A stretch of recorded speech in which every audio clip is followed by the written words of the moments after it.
হাসরের ময়দানে আল্লাহ তাআলা যখন ফেরেশতাদের মাধ্যমে আগুনের শিকল দিয়ে টেনে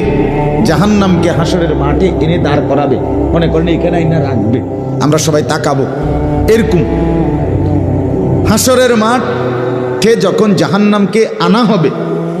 এই জাহান্নামের দিকে এক নজর তাকাইয়া হাসরের ময়দানের সমস্ত নাফরমান পাপী বেঈমান আবারও বলবে আল্লাহর কাছে, রব্বানা আখিরনা ইলা আজালিন করিব, আল্লাহ একটু সময়ের জন্য দুনিয়াটা আবার ফেরত দেন, হায়াত আবার ফেরত, সময়গুলো আরেকবার দেন, আরেকটু সময় দেন,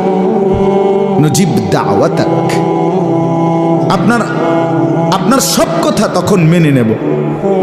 অনাত্তাবিউর রসুল, আপনার রসুলদের আনুগত্য করব। আল্লাহ বলবেন না,